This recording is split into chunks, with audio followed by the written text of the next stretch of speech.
स्वागत है मित्रों आपका बीए सेमेस्टर 4 हिंदी साहित्य यानी हिंदी लिटरेचर के लिए हम लेके आए हैं आपके लिए गेस्ट पेपर। जी हाँ, आपके एग्जाम में आने वाले वो मोस्ट इंपोर्टेंट क्वेश्चंस जो आपके एग्जाम में आने वाले हैं।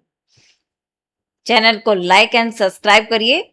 आपका और हमारा सफर जो है बहुत ही सुहाना चल रहा है। जी हाँ, आपके साथ से ही हम 10,000 के करीब आ रहे हैं। बिल्कुल, और आपका साथ हम आगे भी चाहते हैं, तो आप इस चैनल को लाइक एंड सब्सक्राइब करें, ज्यादा से ज्यादा अपने मित्रों के साथ शेयर करें।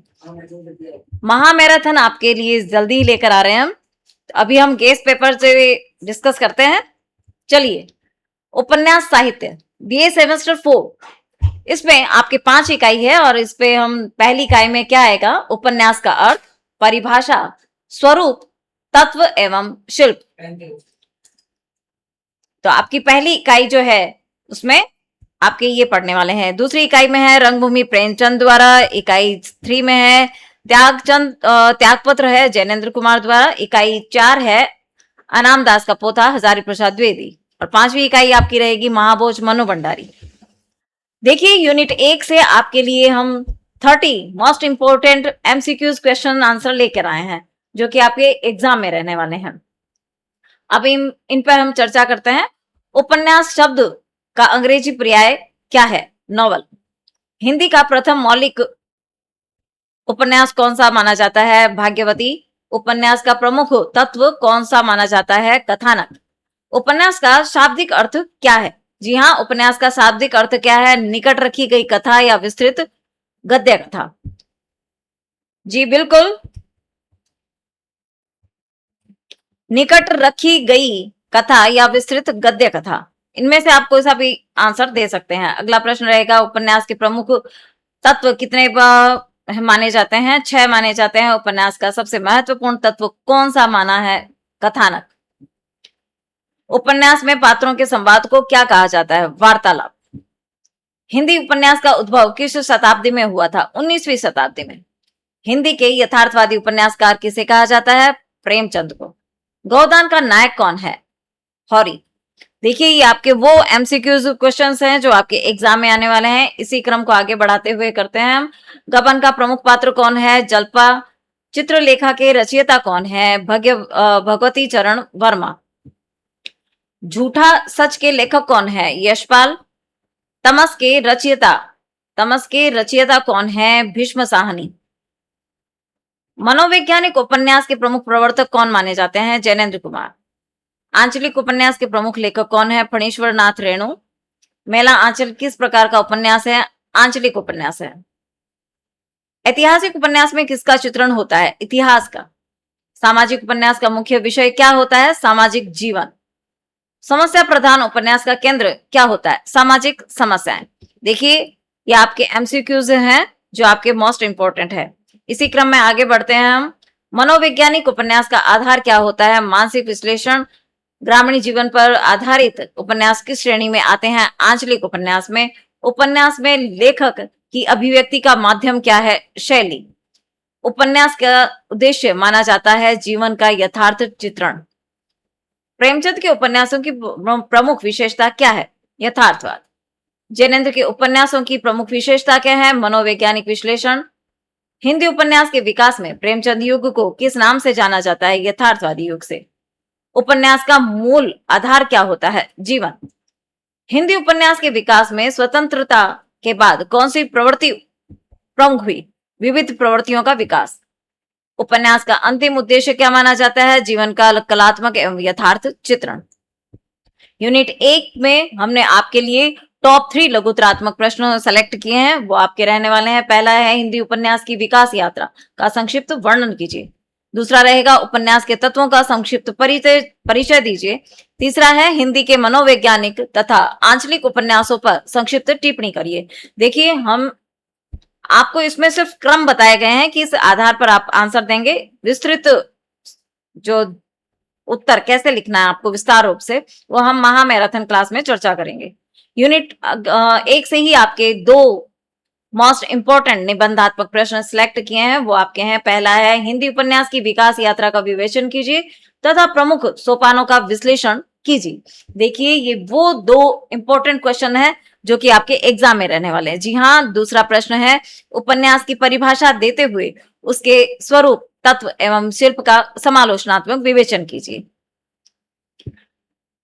चैनल को लाइक एंड सब्सक्राइब करिए और ज्यादा से ज्यादा मित्रों के साथ शेयर करिए, क्योंकि आपका और हमारा सफर जो है बहुत ही अच्छा रहा है और हम आगे भी चाहते हैं कि हमारा सफर ऐसे ही चलता रहे। चलिए आगे बढ़ते हैं हम यूनिट 2 की तरफ, रंगभूमि प्रेमचंद द्वारा लिखित। इसके जो मुख्य प्रश्न है वो है रंगभूमि के लेखक कौन है, रंगभूमि का नायक। देखिए रंगभूमि के लेखक है प्रेमचंद और नायक है सूरदास। अगला प्रश्न है सूरदास की क्या सबसे प्रमुख शारीरिक विशेषता, रंगभूमि में किस प्रकार का उपन्यास है। देखिए शारीरिक विशेषता है सूरदास की नेत्रहीन है, और उपन्यास किस प्रकार का है, सामाजिक और समस्या प्रधान उपन्यास है। रंगभूमि का प्रमुख विषय क्या है, औद्योगिकरण एवं शोषण। रंगभूमि में मील निर्माण का विरोध कौन करता है, सूरदास करता है। रंगभूमि की प्रमुख नायिका कौन है, सूफिया। सूफिया किस धर्म से संबंधित है, ईसाई। रंगभूमि में विनय किस रूप में चित्रित हुआ है, आदर्शवादी युवक के रूप में। रंगभूमि में भूमि विवाद का मुख्य कारण क्या है, मिल निर्माण है।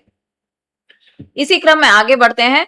रंगभूमि में औद्योगिकरण का प्रतीक क्या है, कारखाना और मिल है। रंगभूमि का प्रमुख संघर्ष किन के बीच हुआ है, पूंजीवादी और जागरण जनसाधारण के बीच में हुआ है। सूरदास का शक्ति का प्रतीक क्या है, नैतिक बल है। प्रेमचंद ने रंगभूमि में किस विचारधारा का समर्थन किया, रंगभूमि का मुख्य सामाजिक संदेश क्या है। रंगभूमि का प्रकाशन किस वर्ष हुआ, रंगभूमि में शिक्षा का प्रतिनिधित्व कौन करता है। रंगभूमि में सबसे बड़ी सामाजिक समस्या क्या है। रंगभूमि में पूंजीवाद का प्रतिनिधित्व कौन करता है, उद्योगपति वर्ग करते हैं। सूरदास किन मूल्यों का प्रतिनिधित्व करता है, सत्य, अहिंसा और नैतिकता का प्रतिनिधित्व करता है। इसी क्रम में आगे बढ़ते हैं। हमारे प्रश्न है रंगभूमि का कथानक एवं मुख्य किस पृष्ठभूमि पर आधारित है, ग्रामीण जीवन पर आधारित है। रंगभूमि में अंग्रेजी शासन का प्रभाव किस रूप में दिखाई देता है, प्रशासनिक एवं आर्थिक शोषण में। सूरदास की मृत्यु किस कारण हुई थी, गोली लगने से। रंगभूमि में सोफिया का चरित्र किस गुण के लिए प्रसिद्ध है, मानवता के लिए। रंगभूमि का प्रमुख उद्देश्य क्या है, सामाजिक अन्याय का विरोध। रंगभूमि में किस समस्या का सबसे अधिक चित्रण हुआ है, रंगभूमि में किस समस्या का सबसे अधिक चित्रण हुआ है, भूमि अधिग्रहण का। प्रेमचंद को हिंदी उपन्यास का कौन सा युग स्थापित करने वाला माना जाता है, यथार्थवादी युग का। रंगभूमि में ग्रामीण समाज की सबसे बड़ी समस्या क्या है, आर्थिक शोषण। रंगभूमि का मूल स्वर क्या है, ध्यान से देखिए रंगभूमि का मूल स्वर क्या है, मानवतावाद है। रंगभूमि में सबसे प्रभावशाली पुरुष, रंगभूमि में सबसे प्रभावशाली पुरुष पात्र कौन है, जी सूरदास है। इसी यूनिट सेकंड में आपके लिए लघुत्रात्मक प्रश्न जो सेलेक्ट किए गए हैं, जो एग्जाम में इंपॉर्टेंट रहने वाले हैं, वो हैं, पहला रहता है आपके रंगभूमि उपन्यास की प्रमुख समस्याओं का संक्षिप्त वर्णन कीजिए। अगला है रंगभूमि में सूरदास के चरित्र की प्रमुख विशेषताएं लिखिए। अगला रंगभूमि में सोफिया के चरित्र का संक्षिप्त मूल्यांकन कीजिए। देखिए आपके क्रम कैसे रहेंगे, आप पहले परिचय लिखेंगे, औद्योगिकरण, भूमि समस्या, शोषण, सामाजिक संघर्ष, निष्कर्ष। ये तो सिर्फ क्रम बताया गया है। उत्तर लिखना, जिसमें इन टॉपिक्स के बारे में आप क्या क्या वर्णन करेंगे, वो आपकी महा मैराथन क्लास आने वाली है, उसमें हम चर्चा करेंगे। इसी यूनिट में आपके दो निबंधात्मक प्रश्न इंपॉर्टेंट हैं, वो हैं, पहला आपका रहेगा रंगभूमि उपन्यास के कथानक एवं शिल्प का समालोचनात्मक मूल्यांकन कीजिए। अगला प्रश्न है रंगभूमि में सूरदास के चरित्र का मूल्यांकन करते हुए उपन्यास की सामाजिक चेतना स्पष्ट कीजिए। देखिए इस यूनिट 2 में आपके लिए व्याख्या भी है, इंपॉर्टेंट है। वो व्याख्या कौन सी रहेगी, पसीने की कमाई खाने वालों का दिवाला नहीं निकला।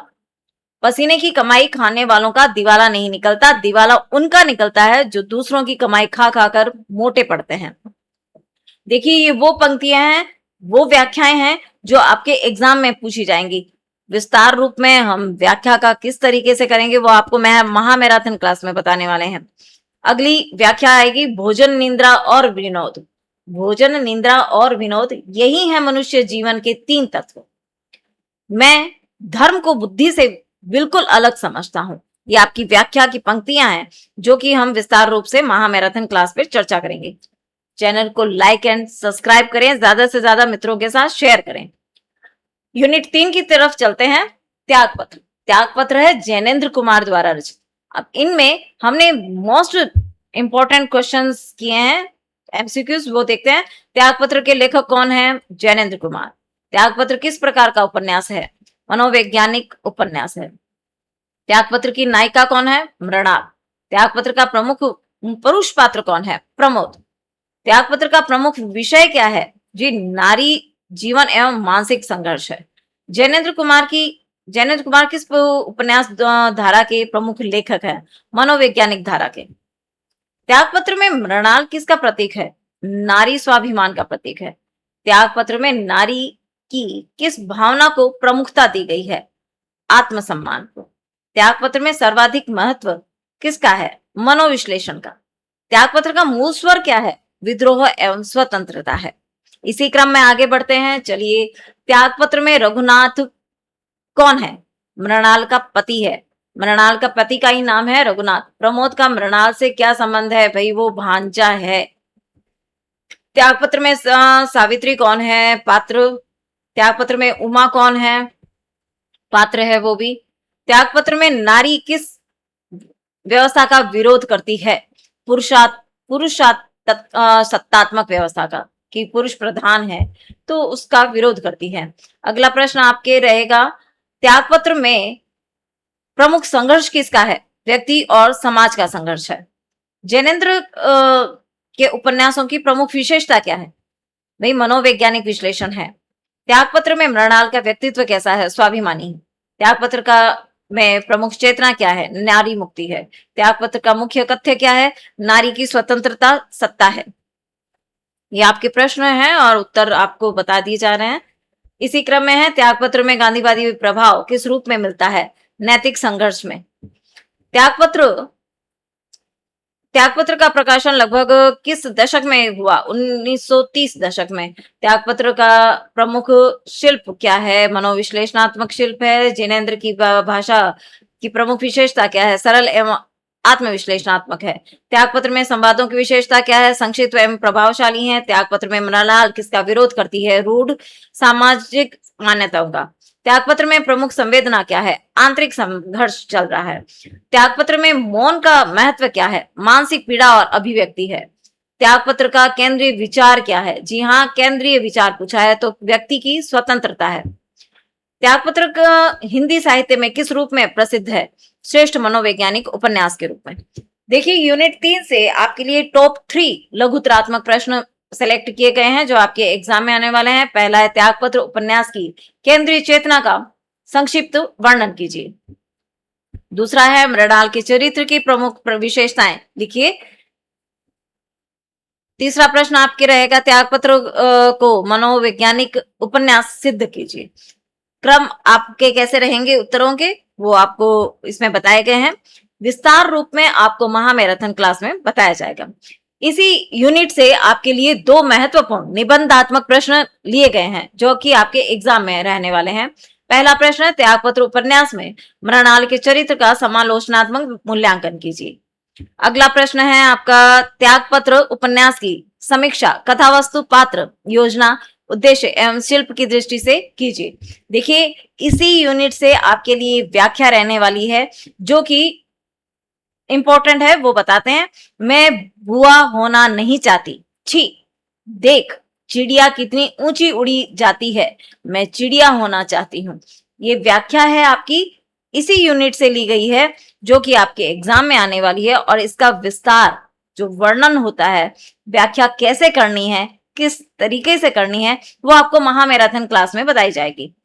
मैंने उस समय यह भी अनुभव किया कि उन्हें अब एकांत उतना बुरा नहीं लगता। ये आपकी व्याख्या इसी यूनिट से ली गई है और ये भी बहुत इंपॉर्टेंट है आपके एग्जाम के लिए। विस्तार आपको वर्णन जो है, व्याख्या डिटेल में महामैराथन क्लास में बताएंगे। आगे चलते हैं चौथी यूनिट की तरफ। अनाम दास का पोथा, जी हाँ, हजारी प्रसाद द्विवेदी द्वारा रचित है। इसमें जो मोस्ट इंपॉर्टेंट एमसीक्यूज क्वेश्चंस हैं उन पे हम चर्चा करेंगे। अनाम दास का पोथा के लेखक कौन है? हजारी प्रसाद द्विवेदी हैं। अनाम दास का पोथा का उप शीर्षक क्या है? अतरेक्य आख्यान है। अनाम दास का पोथा का आधार किस ग्रंथ पर है? छांदोग्य उपनिषद पर है। अनाम दास का पोथा में मुख्य पात्र कौन है? ऋक्व। उपन्यास की प्रमुख नायिका कौन है? जावाला। रेक्व किस रूप में चित्रित किया गया है? ऋषि कुमार के रूप में। अनामदास किसका प्रतीक है? सामान्य मनुष्य का। उपन्यास का प्रमुख स्वर क्या है? दार्शनिक। अनामदास का पोथा किस प्रकार का उपन्यास है? दार्शनिक रूपकात्मक उपन्यास है। रेकव्य रेकव्य का जीवन किसकी खोज का प्रतीक है? सत्य की खोज का प्रतीक है।